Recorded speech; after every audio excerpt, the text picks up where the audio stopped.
Hello everybody, I'm DangerLander1K. You guys know me. I'm twitch.tv/DangerLander1K. Come on over to Twitch and hang out sometime. Also, Way of the Dangerlander on YouTube. Way of the Dangerlander. I want to talk about solo gameplay.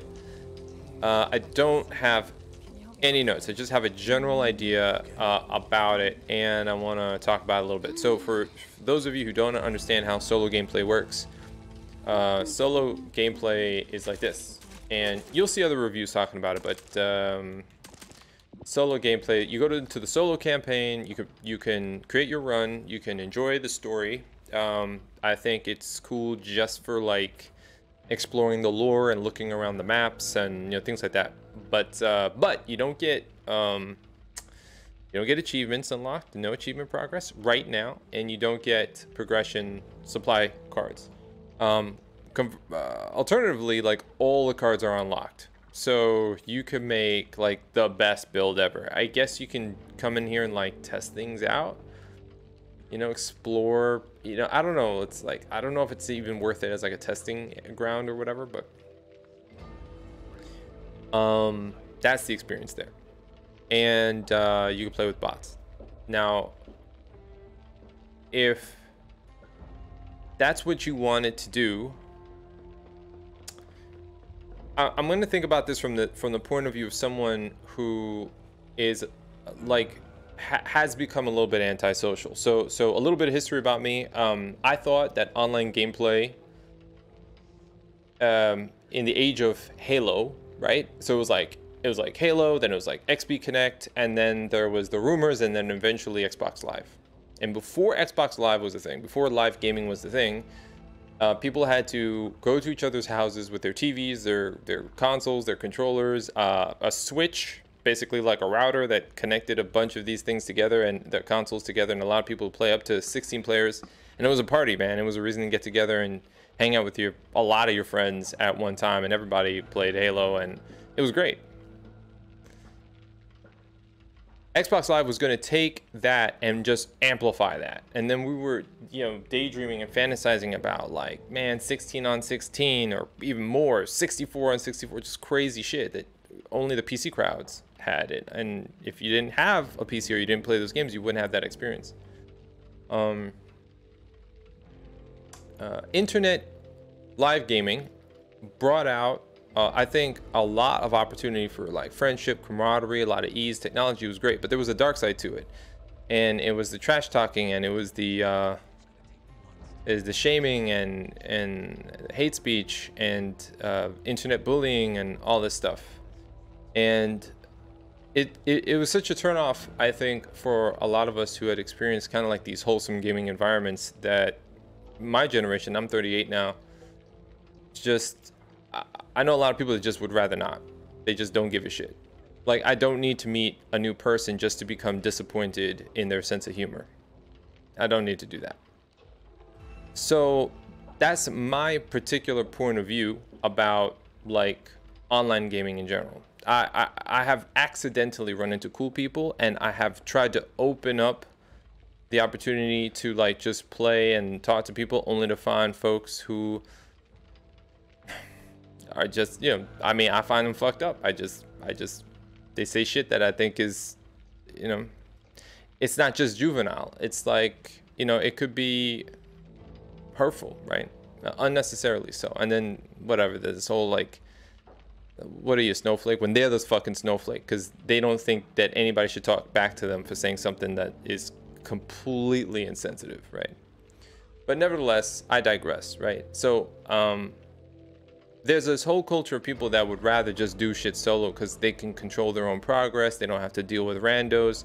They don't have to deal with disappointment. They don't have to deal with different points of views or people going different ways. You don't have to deal with bad chemistry. And that, to me, my observation, my opinion, is that that's one of the big reasons why people just kind of veer away from online sort of squad co-op, like as a rule, why they would want to just progress through like entire games like this and have a solo mode.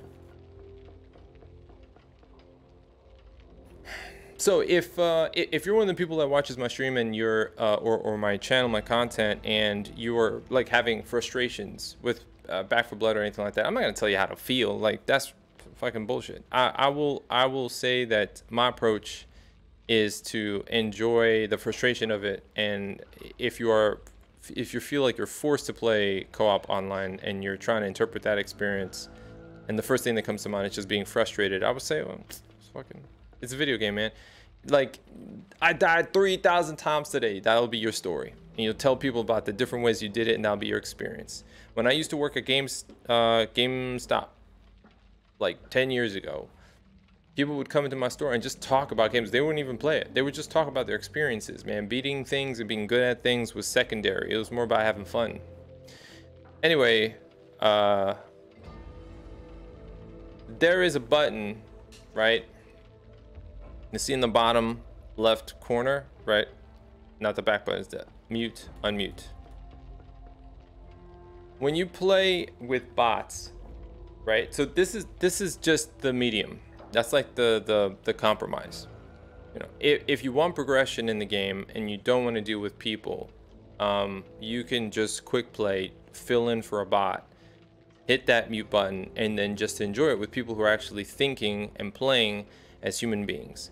In some cases, they're really wonky. In other cases, they are more intelligent and will do things, be more aggressive, be more skillful, all that stuff. And you'll feel their personality in the gameplay, and you can try to compensate or balance them out or charge in with them, or whatever it is you want to do.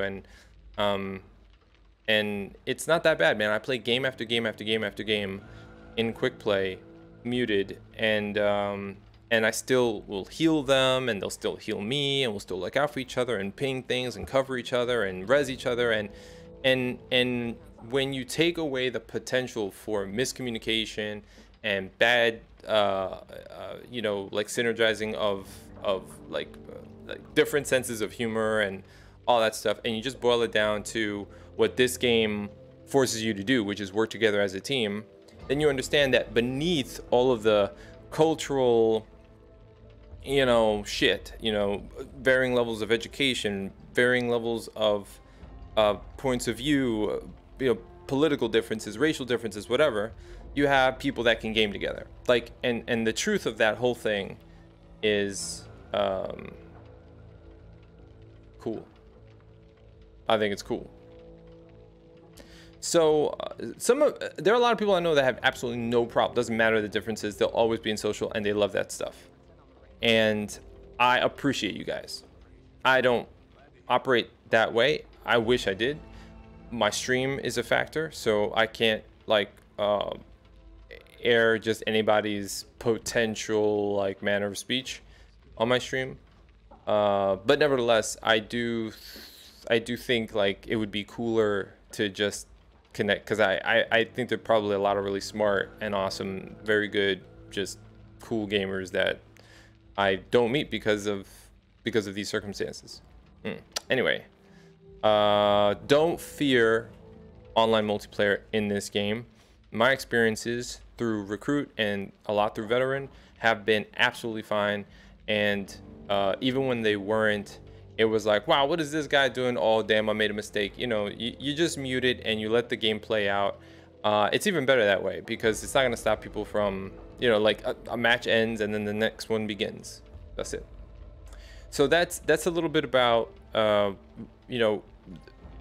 that's to address people who are projecting the experience of online play and perhaps maybe unfairly demonizing it, assuming that they won't have a positive experience unless they can play alone. If you think you might like this game, but you feel like your arm is twisted to playing in squad, co-op, or online, and you're thinking it won't be fun, my experience is that it has been absolutely fun, occasionally rewarding, still very frustrating because the game is challenging.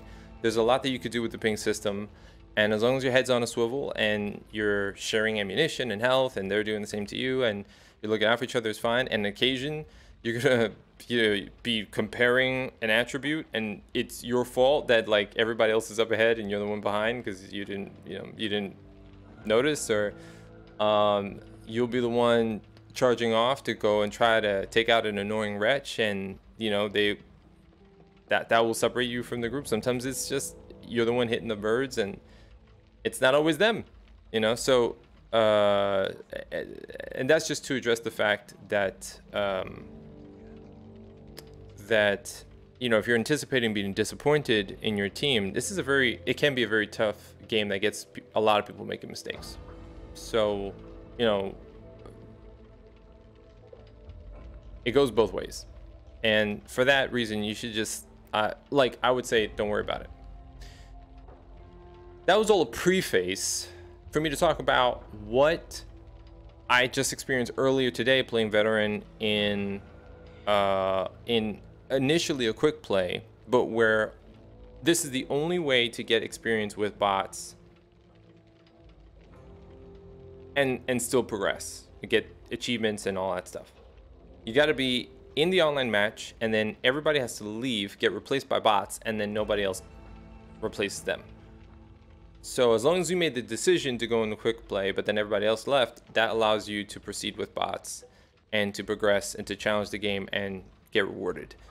And the way that the bots kind of work is that they can, like, the downsides is they can get stuck on the environment. Their rate of fire, their item use can be kind of janky. They can sometimes bug out trying to res you. There's just like a lot of things that they can do. They don't upgrade their weapons, so I don't know how their weapons scale against the enemy. I don't know if it just automatically matches yours or what, but they don't upgrade their weapons. So if you have to switch to another bot, it'll be like a common weapon. It'll be really painful to use.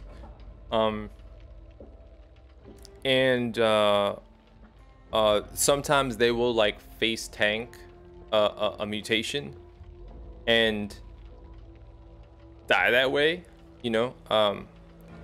But then that being said, they have certain directives, and when you understand what those directives are, you can kind of make use of it. They have certain they kind of bypass some of the rules. I guess to compensate for not having live players, they all have like multiple lives, like 3 lives. That's 1. 2, they seem to, from the beginning of the match, I don't know when this changes. I think this changes when they become incapacitated. But at the beginning of the match, they each have grenades, bandages, utility item, all that stuff, and they don't seem to run out. They don't seem to run out of ammo. They don't seem to run out of meds.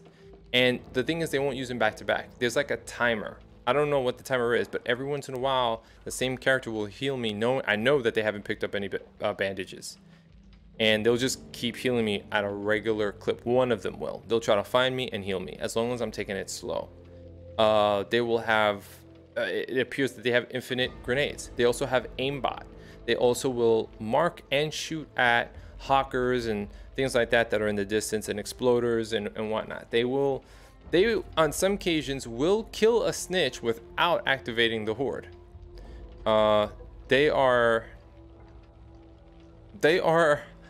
a pretty cool firing squad. I can go silently into a pack of ridden just zombies just around that have not been like alerted yet, like shoot one, and when they all get up and start to like approach me, my AI bots will just fire off and just kill everything. I did if you're looking at the footage before this, right, where I completed Act 2 in Veteran with bots, I did it just by moving slowly and making sure that I was sort of like at their pace. There are probably modifiers and things that could happen that would make the map very challenging even for bots, and I did get into some hairy spots, but ultimately they were really resourceful and very helpful, and I just had to learn how to work with them, and then I was able to basically utilize them to help me survive in Veteran alone. It also helps that the director looks at how many live players are on your team and appears to dial things down depending on that. So my guess is that you and a buddy with bots can probably get further easier than you would in a full team with varying degrees of teamwork and experience and deck progression, right? So, you know, I was playing with a friend today. It was like, yo, should we make this interesting and start off on veteran? And that's, I think, like, a lot of new players are probably going to be like, let's just jump into veteran and try it out. Everyone's coming back and be like, wow, veteran is just dialed up so intensely, right? But then you start to get mods, you know, or you start to upgrade your deck, and everything that you need to do to survive, you know, all the extra items that you'll need to deal with situations, all the extra health, the trauma resistance, all that stuff starts to come in. And then you find that over time your experience of veteran is going to start to get normalized.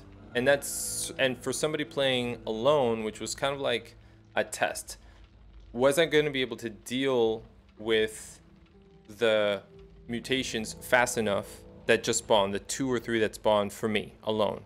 Was I going to be able to deal with the hordes? Was I going to be able to deal with the hag? For my build, for what I have put together, I think I was rocking a deck that I don't normally use. I was rocking the Bulwark deck that I had recently remixed to support some shotgun cards, and mainly I initially built this to be like health, damage, trauma resist, just like a meaty character that can kind of, I don't know, almost do what my brawler deck can do, but from a different point of view, that focuses on just, you know, eating damage. And I don't know if I'm going to keep this because it seems very close to it's very close to the function that I do with brawler, but you know, that's another issue. I'm always theory crafting here. Nevertheless, I was trying out this new build, and I think that the cards were strong enough, and I think that the deliberate approach and just managing my weapons right, and just, you know, dealing with stuff slowly, it was very slow, but dealing with stuff deliberately through the map with the AI bots made it completely possible. I wouldn't say that was the most fun experience. I wouldn't say that that's the way to play. I definitely felt that some of the soul of the game was lost in that, when I think about what it's like playing with actual players and dealing with the challenges that come associated with it. But I believe that the bot co-op experience, or the bot single player experience, is going to happen occasionally enough that you will have that experience, and it's going to happen during the quick play, because not everybody can last all rounds. So if you do a few rounds and people start to leave, drop off, switch out, and then eventually you're left alone if you're doing a long session, you know, you will have that experience. It's not the way you intended to have it, but it will allow for progression, and you can just stick with the campaign and keep going to knock out a few more missions, you know, lengthen the run some without having to worry about people. No guarantees on that. But that was my experience today, and that was just my little talk about like people pushing away at the game because they don't want to deal with people, and it's not bad. It's like it's not. I haven't had that experience here. Granted, this is only like, what is it? The 12 is like 1 day into the release, and I only played through early access with a lot of other people who were just interested in having fun with the game and not ready to bring their wayward vibes into it. Salt, toxicity, all that stuff. But I think it's gonna be okay. I think it was an okay experience, and I'm still here for more. So that's that on my discussion, and my apologies if I ramble. I'm a rambler. My bad. For those of you who have been watching my videos and enjoying the highlights or the tips or anything like that, thank you very much. Thank you. Peace. May the Dangerlands favor you. Till next time.